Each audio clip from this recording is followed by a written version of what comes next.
Today, we're going to talk about a guide to help geriatric patients get a better effective treatment when they're in the hospital. Of course, my name is Joshua Chapman. We're in Psych 6,660, and we're in Dr. Poole's class. My chosen topic was cognitive impairment with geriatric patients. That's mainly because I work with geriatric patients in the psych unit, so I see this on a daily basis. So I kind of have a good firsthand. And I chose new challenges with dementia patients because that's most of the people I work with. So, like I said, it's my field. And the cognitive impairment is a medical term for issues with thinking ability. Symptoms can affect memory, understanding, reasoning, and more.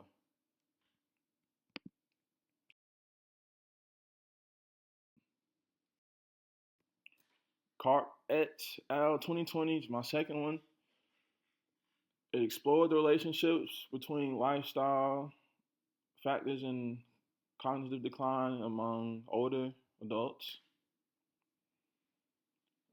This research followed participants over a span of 5 years, examining variables such as diet, physical activity, and social engagement. That's just to get a better understanding of how they do, how they operate. Results indicated that higher levels of physical activity and balanced diet rich in antioxidants significantly reduce the risk of developing cognitive impairments. The findings suggested that lifestyle modifications could serve as preventative measures, highlighted highlighting the need for healthcare strategies that promote healthy lifestyles in the aging population. That's like we go deep into the future. We should find more styles and stuff to get better. That's just better than today. Because eventually, of course, as time goes on, you find out more stuff and just results get better.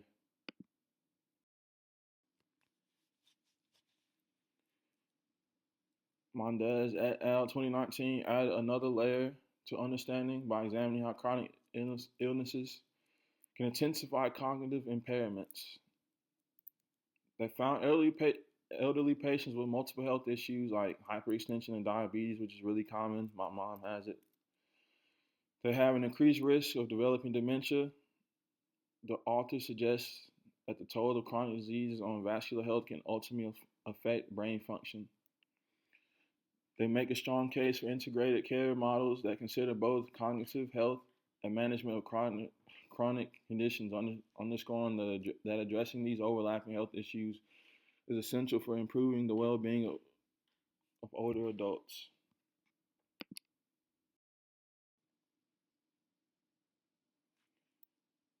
Lee et al. I found online tackled the often overlooked link between depression and cognitive performance.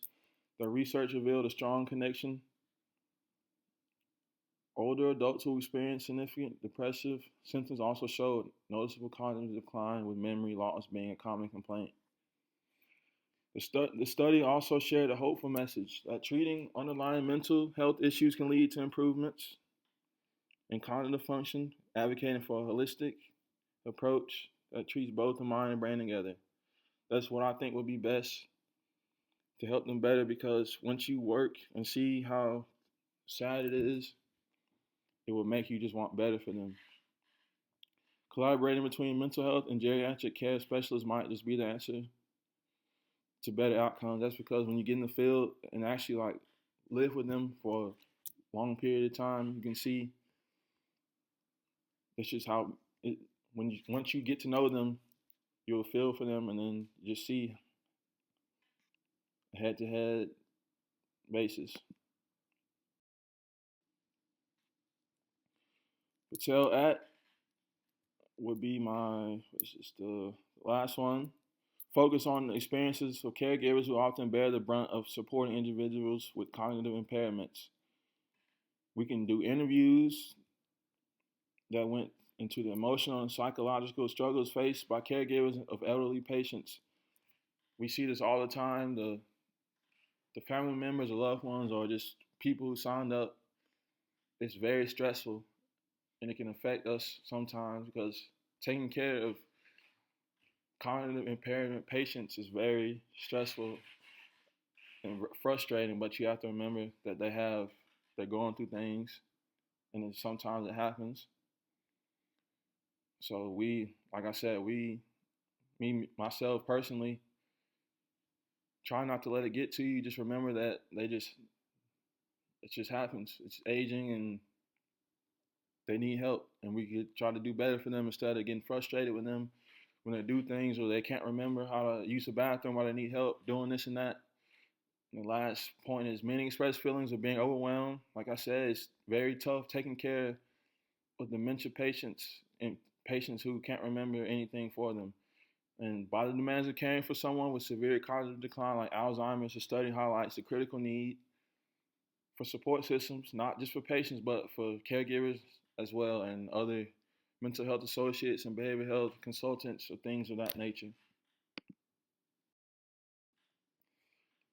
My intervention goals and objectives would be to make tackling cognitive decline in older adults a more personal and supportive journey instead of more frustrating and kind of like, oh, we have to do this. Oh, we try not to make it like just a job that we have to do, but to actually care for them.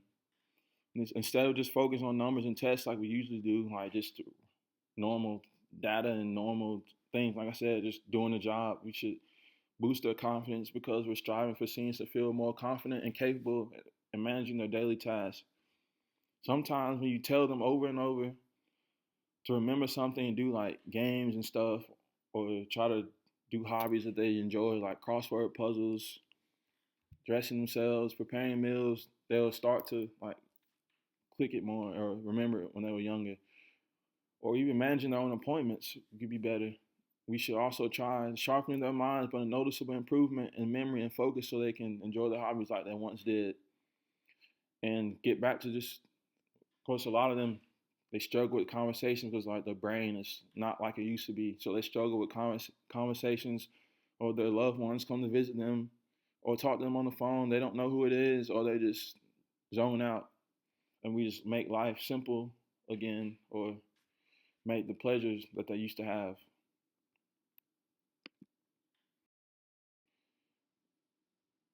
My intervention, the target population, and with methods and materials.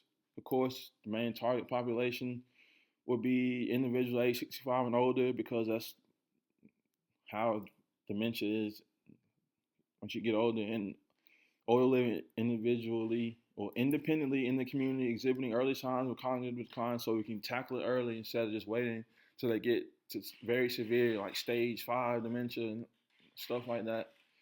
Another target population can be family members, friends, or paid caregivers providing care for older adults with cognitive impairment. That's so we don't stress them out and then make them just not want to do the job anymore. Some of my methods can be like workshops and training programs covering dementia management, communication, and techniques and stress reducing strategies. Then the other one, support groups can help because the groups could be people facing other similar challenges. Like everything ties together, it can be all similar, and everybody can just do it together.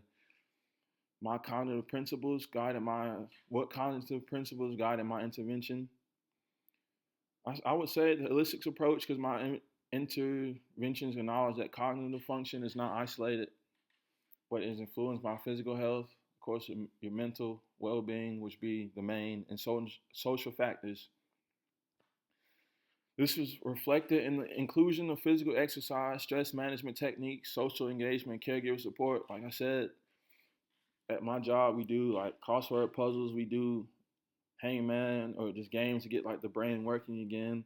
We coloring books and games that like make them, or like lifestyle games, I'll say, like so they can remember how to use the bathroom and take care of themselves and get up in the morning, stuff like that.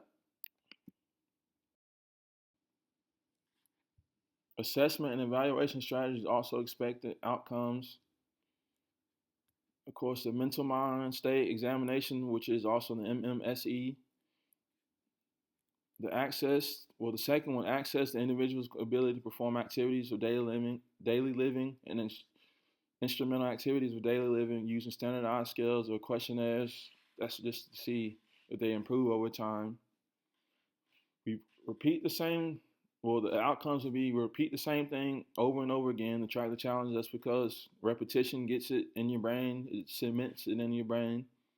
We repeat the quality of life questionnaires to monitor changes in overall being because you got to do it consistently to see change. That's just with everything in life. And we want the outcomes to be significant improvements in scores and standardized cognitive assessments. It's not going to be quick, but it'll grow over time. And we want the highest scores on quality of life. We want also greater engagement in social activities and improved social interaction. So we want them to be able to talk to other people again, enjoy activities again, like they once were, and like watch TV and all that. My reflection would be I definitely learned a lot that will help me in my career and my current job, like I said, because I work with geriatric patients and I see firsthand how they do with dementia and how they, it's very sad to me and it's frustrating sometimes because, of course, it's like you're human. You can't be just calm all the time and not stressed. It's kind of stressful telling the same people that they need to get up and go to the bathroom, and but they remember, of course, snack time, but they can't remember how to go to the bathroom, which is funny to me. But it's just you gotta remember this is just how their brain clicks. And now I know things that will help me better and how we can do better in the future and how do we just get back to the normal life.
My references.